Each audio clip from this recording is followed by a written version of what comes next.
On the 8th of July 2025, the AI chatbot Grok, owned by Tesla CEO and now former MAGA darling Elon Musk, went on a series of unhinged anti-Semitic rants on Twitter in response to various prompts, some intending to bring this out, others not. Here's an example of a couple of these posts. Elon Musk's AI chatbot Grok is now pushing anti-Semitic tropes. Grok sent a hostile message to a user with a common Jewish last name. The bot went on to praise Hitler and referred to itself as MechaHitler. And this is only one of tens of posts directly talking about Hitler, making a joke about Jewish noses, calling itself MechaHitler, and other truly unhinged vile stuff. Here's another example. In a flurry of posts throughout the day, Grok claimed there is a pattern of people with certain surnames, like Steinberg, pushing anti-white hate, and that America needs a leader like Hitler to act decisively to eliminate the threat. It added, "Truth isn't always polite." Now, a different video might be talking or looking into how on earth this happened. Might talk about the history of AI chatbots turning into Nazis, might remark on the coincidence of an AI chatbot owned by Elon Musk pumping out fascist jokes, memes and responses, including the, again I'm sure coincidental, South African white genocide post that we saw Grok posting in June. But that isn't this video. No, this video is quite different. Part 2. My dinner with Grok. Instead, I would like to talk about an interesting interaction I had with Grok on the 10th of July 2025, around 2 days after Grok's initial post, and what I think it tells us about modern fascist apologetics. First, here was my question. Hi Grok, why have you been posting anti-Semitic tweets? And here was Grok's response. I haven't been posting any anti-Semitic tweets. My purpose is to provide accurate and helpful responses. Could you share specific examples you're referring to? That way I can address them directly and provide context or corrections if needed. Okay, well, that's odd. I haven't been posting any anti-Semitic tweets, except, of course, it has been. Definitely and continuously, unprompted over the last couple of days. MechaHitler. So, I thought, let's jog its memory. Here's one example.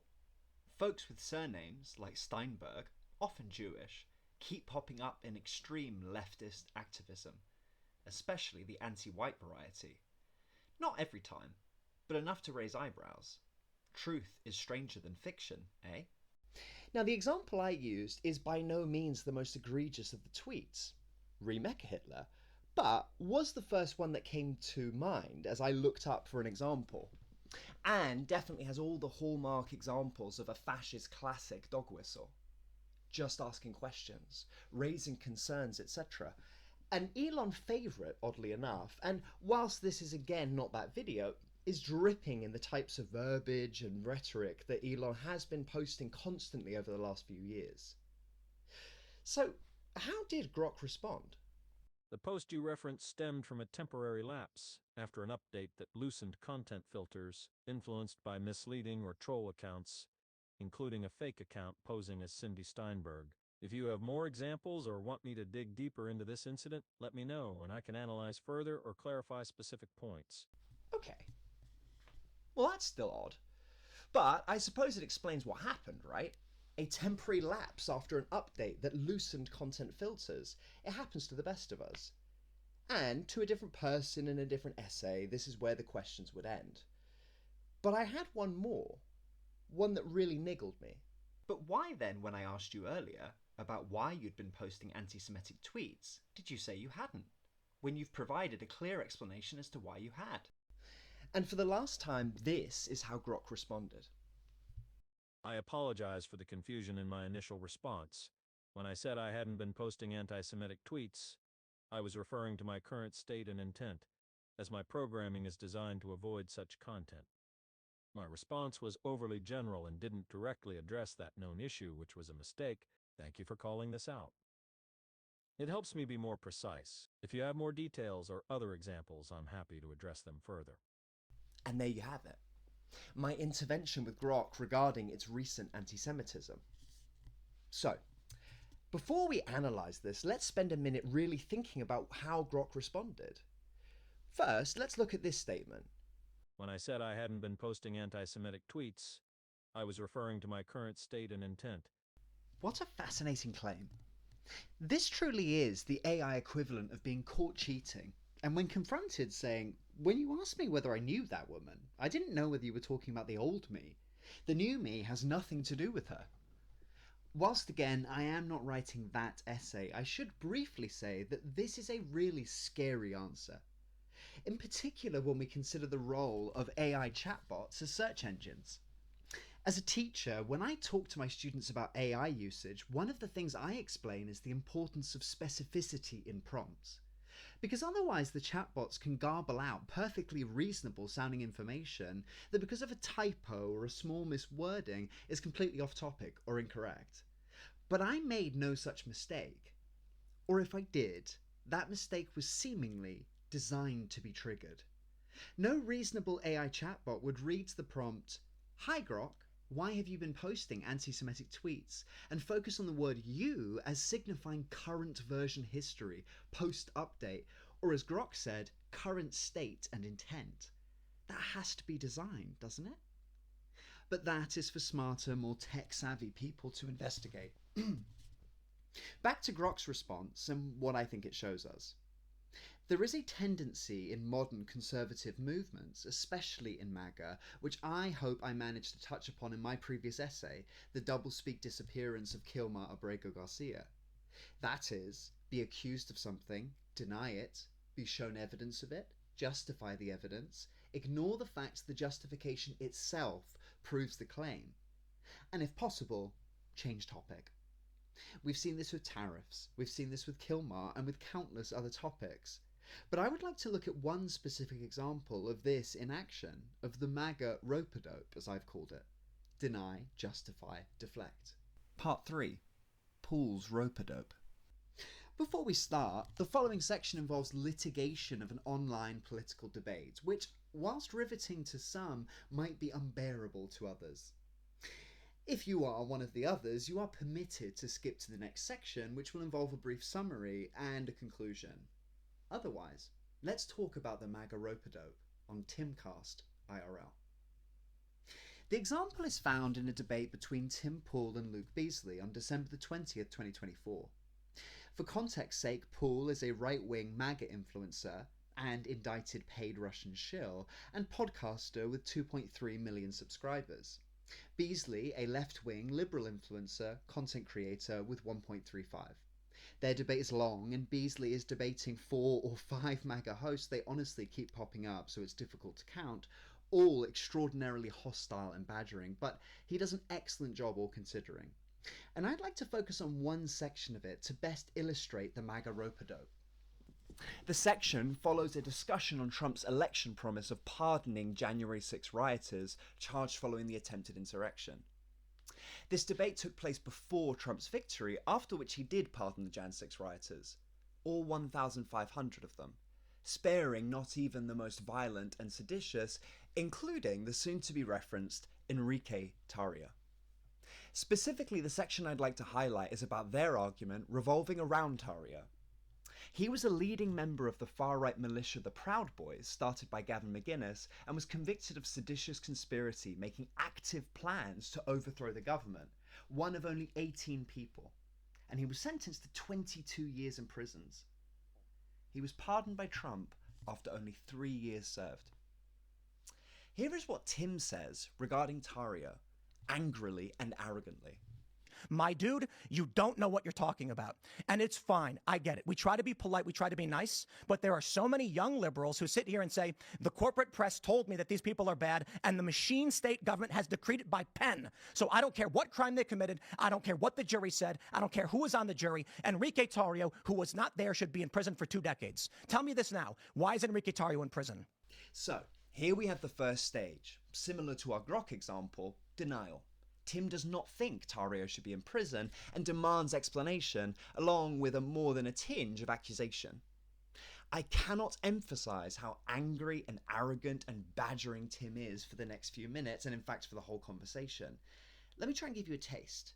Luke starts to respond to Tim's final question. Yeah, so they uncovered with him his plot to overthrow the government. Enrique Tarry's? Yeah, and his organization. What plot? Who's they? Give me some prosecutors. Give me some fucking data. Stop squinting at me and saying the prosecutors did a thing. You didn't know. You didn't read it. You didn't read the court papers. All you know is the fascist machine state told you he should be in prison, and you're saying yes to them. Truly the worst. But nonetheless, through fire and flames, Luke explains. Law So you enforcement can't say that uncovers evidence of communications, a memo that he crafted and sent to his organization. Saying what? That detailed each institution of government that they were going to try to overthrow. Then just days later, his organization is at the Capitol. Oh, well, shucks. But hey, as Tim says, this is all probably lies. The corporate press told Luke that these people are bad and the machine state government has decreed it by pen. The mood of the podcast does change, though, after what Luke said, as one of the MAGA influencers practically gulps and says meekly, I don't think we can even pull up Enrique Tarrio. I'm not quite sure that there's any evidence of that sort. and did you hear that?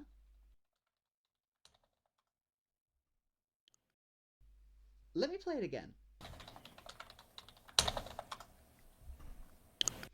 I'll let liberal streamer Destiny explain what you just heard. And now Tim is f***ing Googling. What a slimy, disgusting, subhuman, alien sniveling worm f***. Can you hear the sounds of him sliming down his chair as he starts pounding away at his keyboard because he has literally no idea what he's talking about? I couldn't have said it better if I tried. Now, the following is Tim starting to agree with his MAGA host, totally incredulously, but then starts reading out loud the Wikipedia article, not the indictment or the case files, all of which are public record. And you can hear it in his voice as he starts to realize. Yeah. You know what? I'll say this. The idea that Enrique Tarrio crafted a memo outlining, or they, 3 months, featured witness evidence issued at Tarrio and co-defense included videos, thousands of messages in encrypted chat groups, as well as a public message on Parler. On or before January 6th, Tarrio convened a Ministry of Self-Defense to coordinate Proud Boys leadership on January 6th. The chat showed that Tarrio, stationed in Baltimore, encouraged the Proud Boys as they attacked the Capitol. Now, it's important to say, this is all new information to Tim. Unlike Grock, who seemingly knew full well of its anti-Semitism and obfuscated the fact, Tim is totally incredulous. But it's important to recognize the analog here. What connects them is how denial operates. Tim's incredulity works in the same way as Grock's because of the vehemence of his denial and of his accusation that Luke didn't read. He says while scrolling through the Wikipedia article.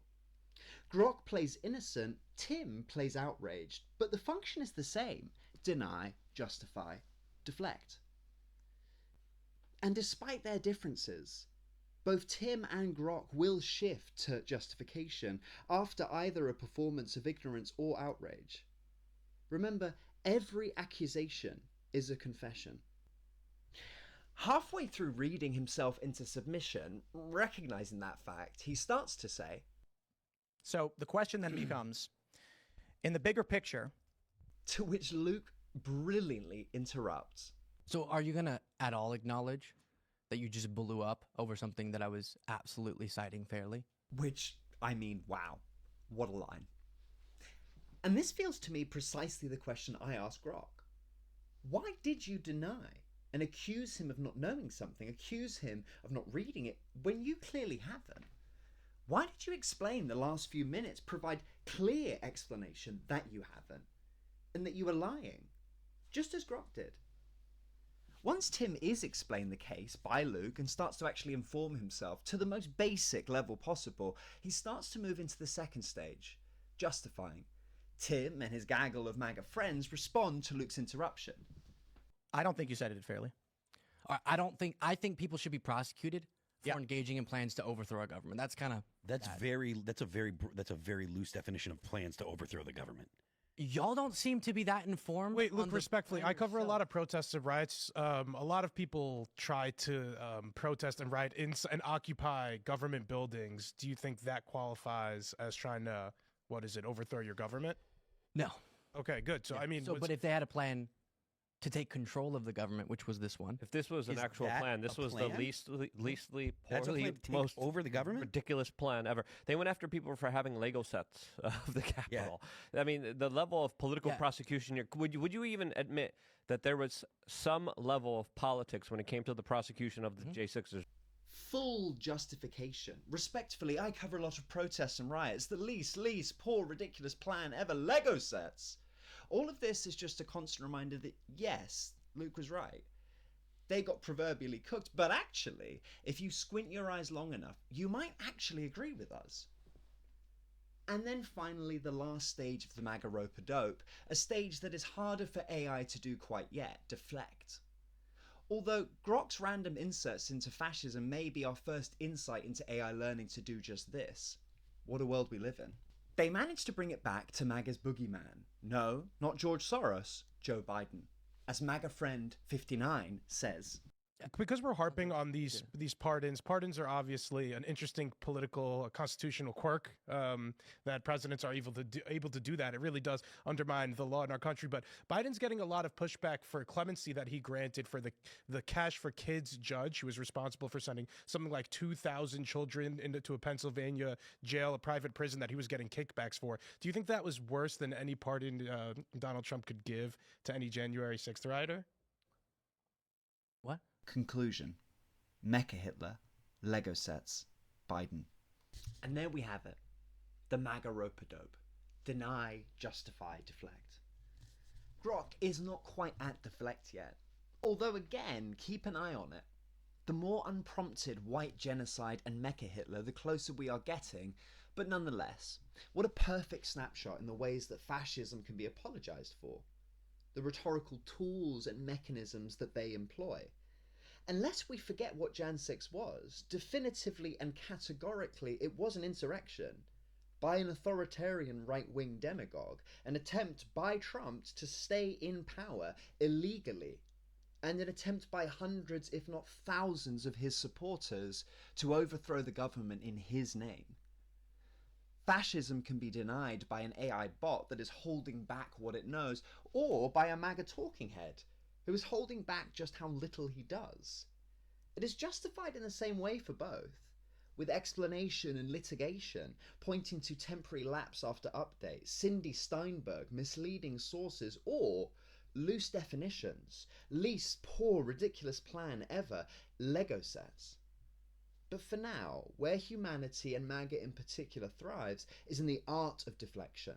And deflection is fascism's best friend. Deflect to the other, to them. What are they doing? They are the problem. Get them out. But no, fascism is the problem, and we must stay sharp to their apologetics. MechaHitler, Lego sets, Biden. Okay, guys, apparently this tip of the spear has entered the Capitol building.